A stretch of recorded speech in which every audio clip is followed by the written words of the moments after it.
جیسا کہ میں نے عرض کیا کہ سوچ کمانڈ کرتی ہے ہماری کمیونیکیشن پر، ہمارے رویے پر، ہمارے معاشرے پر، تو سوچ پر بھی تو کوئی چیز کمانڈ کر رہی ہوگی کہ نہیں؟ سوچ پر، ہماری سوچ پر دو چیزیں کمانڈ کر رہی ہوتی ہیں. ان دونوں چیزوں پر ہم کڑی نظر اگر رکھیں تو ہماری سوچ میں مزید بہتری آ سکتی ہے. وہ کون سی دو چیزیں ہیں؟ ایک چیز اس میں انوائرمنٹ ہے، ماحول ہے، جس کو محفل کہتے ہیں نا اچھی محفل میں بیٹھیں گے تو اچھا انٹیک کریں گے، یہ کہا جاتا ہے.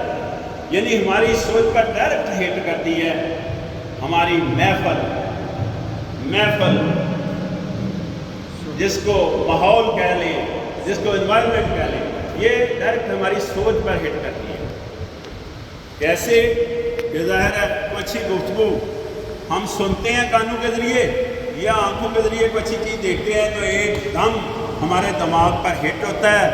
دماغ میں فوری طور پر کیمیکل ریئیکشن ہوتے ہیں اور کیمیکل ریئیکشن کے نتیجے میں جناب ہماری سوچ بنتی ہے. اس کے نتیجے میں کیا بنتی ہے؟ کیمیکل ریئیکشن کے نتیجے میں ایک فلم بنتی ہے، ایک امیج بنتا ہے جس کے نتیجے میں ہماری سوچ بنتی ہے. یہ ایک راستہ ہے جو ہم محفل سے چیزیں حاصل کر رہے ہوتے ہیں. دوسرا راستہ بھی ایک ہے. دوسرا راستہ کیا ہے؟ دوسری چیز جو بڑی ہٹ کرتی ہے ہمارے سوچ کو، وہ ہے ہمارا دل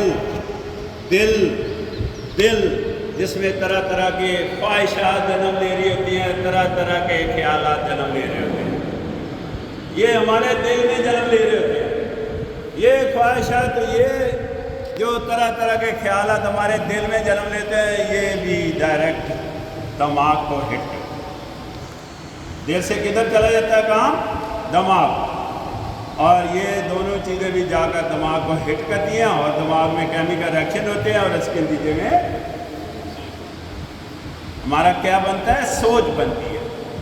تو سوچ دو طرح کی چیزیں ہمارے اوپر ہٹ کر رہی ہیں، اس پر کڑی نظر رکھنی ہے. ایک محفل یا ماحول اور دوسرا ہمارا دل جس میں خواہشات، اور دوسرا میں نے بتایا کہ جناب طرح طرح کے خیالات جنم لے رہے ہوتے ہیں.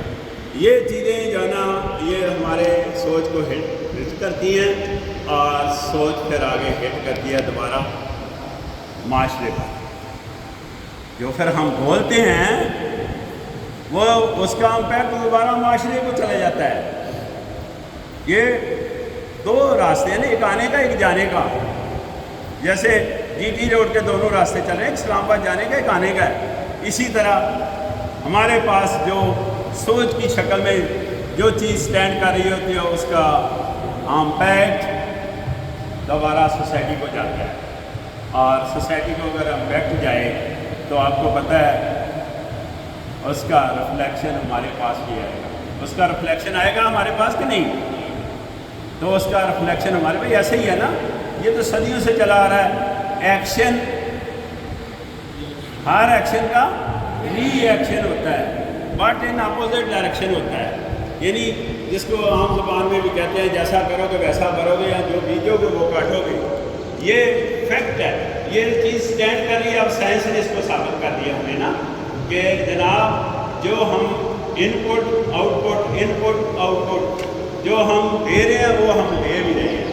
تو لہٰذا ایز اے استاد ہمیں کیا کرنا چاہیے؟ ایز اے استاد پہلا پیرامیٹر یہ ہے کہ سوچ سمجھ کر گفتگو کرنی چاہیے. ہم کہتے ہیں نا اس کا کیا امپیکٹ ہے؟ بھائی عام بندہ بھی کوئی بولے نا اس کا بہت برا امپیکٹ ہوتا ہے دوسرے بندے کا. اب چیک کر لیں میرا پوائنٹ. کوئی بھی گفتگو ہم کرتے ہیں، خواہ وہ مذاق کرتے ہیں، خواہ کسی پر طنز کرتے ہیں، ریئلی وہ بہت بری طرح امپیکٹ اس کا ہوتا ہے، امپیکٹ ہوتا ہے، بہت بری طرح افیکٹ کرتی ہے دوسرے انسان کو. دوسرے انسان کو میری تو یہ خواہش ہے مذاق بھی نہیں کرنا چاہیے. یہ بھی انتہائی نیگیٹو پوائنٹ ہے ہمارے اندر کہ اپنے کولیگ ہونے کے ناطے ایک دوسرے سے مذاق کرتے ہیں. مذاق بھی نہیں کرنا چاہیے کیونکہ جب آپ الفاظ ادا کریں گے اس کا امپیکٹ ہوتا ہے. اور اگر اس کا امپیکٹ برا گیا تو ظاہر ہے بدمزگی چانسز ہیں بدمزگی پیدا ہونے کی. کہ نہیں ایسا ہوتا، یہ بھی چانسز ہوتے ہیں کہ لڑائی ہو جائے اور اس کے ریفلیکشن میں ہماری پارٹی پر بھی تو کچھ نہ کچھ ہوگا، دوسرا آدمی بھی تو کچھ کہے گا ہمیں کہ نہیں کہے گا.